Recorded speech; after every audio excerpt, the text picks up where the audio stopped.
আজ দুর্নীতি দমন কমিশনে হাজির হচ্ছেন না সাবেক আইজিপি বেনজির আহমেদ। 15 দিন সময় চেয়ে আইনজীবীর মাধ্যমে আবেদন করেছেন তিনি। দর্শক, এই মুহূর্তে দুদক কার্যালয়ে আছেন সহকর্মী ফররুখ বাবু। সরাসরি যুক্ত হচ্ছি তার সাথে। বাবু, বেনজিরের বিষয়ে পরবর্তী কি পদক্ষেপ নেবে দুদক, বিস্তারিত জানাবেন। আপনি জানেন গত 4 মে বেনজির আহমেদ দেশ ত্যাগ করেন এবং গত 28 মে তাকে দুদকে তলব করা হয়, চিঠি পাঠানো হয়। সেই চিঠির জবাবে আজকে তার আসার কথা ছিল দুদক কার্যালয়ে। পুলিশের সাবেক মহাপরিদর্শক আমরা জানতে পেরেছি সে দেশে বাহিরে রয়েছেন।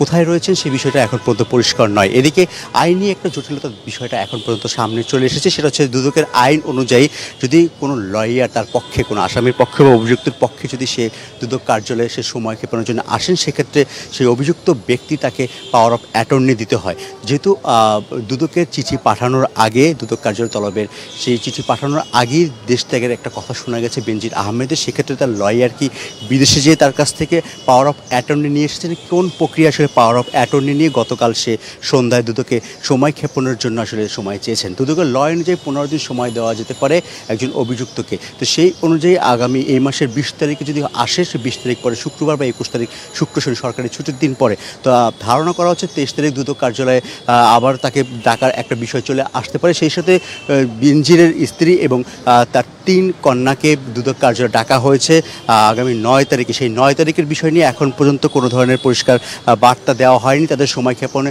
কীভাবে চাওয়া হবে সেই বিষয়টি করা হয়নি। এদিকে দুদক ইতিমধ্যেই তদন্তের জন্য অনুসন্ধান শুরু করেছে।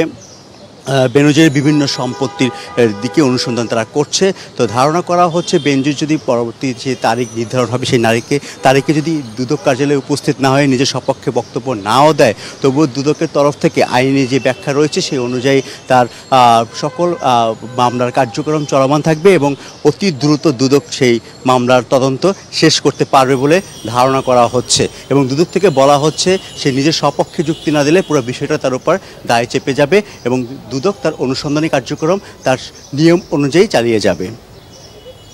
এই ছিল সর্বশেষ তথ্য। বাবু, আপনাকে ধন্যবাদ।